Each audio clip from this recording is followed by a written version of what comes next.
It all started on a quiet Saturday morning in my suburban neighborhood, the kind of neighborhood where the lawns are perfectly trimmed, the driveways are spotless, and the homeowners association seems to think it owns every single property. I walked outside to open my garage, ready to take my truck out for some errands, when suddenly, my next-door neighbor, Karen, appeared, glaring at me like I had committed a federal crime. This wasn't just any ordinary Karen, this was the HOA Karen, the kind of woman who patrols the block with a clipboard. REPORTING.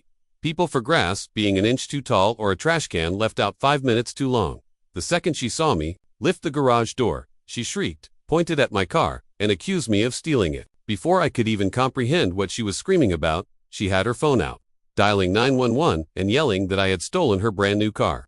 The insanity of the situation hit me like a brick. I was being framed for grand theft auto. In my own driveway, right in front of my own garage, in a neighborhood where the HOA already controlled too much of my life. The sirens arrived faster than I expected. Within minutes, 2 police cruisers pulled into my cul-de-sac, lights flashing, while neighbors peeked through curtains and filmed the chaos with their phones. Karen was in full performance mode, waving her arms, pointing at me, and screaming at the top of her lungs that I was a thief who had just stolen her vehicle. I stood there in disbelief, holding my own car keys in my hand, trying to explain to the officers that the car she was pointing at had been mine for over 3 years. I had the registration, insurance, and receipts to prove it, but Karen wasn't. Letting up, she was ranting about how the HOA had given her special permission to park in front of my house, about how she had just purchased that car, and how I was trespassing on her property. It was the most absurd HOA neighbor drama I had ever seen in my life, and the worst part was, for a few moments, the police actually seemed to take her seriously. One of the officers even asked me to step away from my own garage while they sorted out ownership. It was a surreal moment, standing on my own driveway, treated like a criminal, while my HOA neighbor tried to destroy my reputation with lies.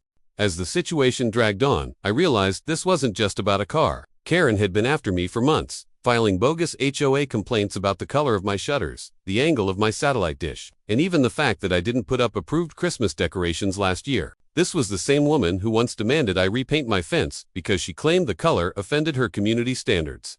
Now, she had escalated into weaponizing the police against me, and it was terrifying to realize how easily someone could abuse the system. Luckily, I had prepared for HOA harassment after years of dealing with their ridiculous power plays. I pulled out my file of documents, proof of ownership, HOA correspondence, and even emails where Karen had threatened to make my life miserable unless I stopped challenging her in board meetings. The officers carefully examined everything, and slowly, the tide began to turn.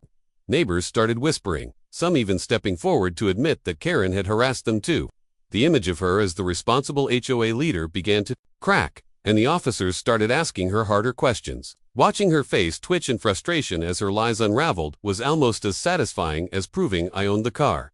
In the end, Karen's attempt to paint me as a criminal backfired spectacularly. The officers warned her about filing false police reports. Neighbors spoke up about her history of bullying, and for the first time in years, I saw fear in her eyes. The HOA board was informed about the incident, and within weeks, a petition circulated around the neighborhood demanding Karen's removal from her position.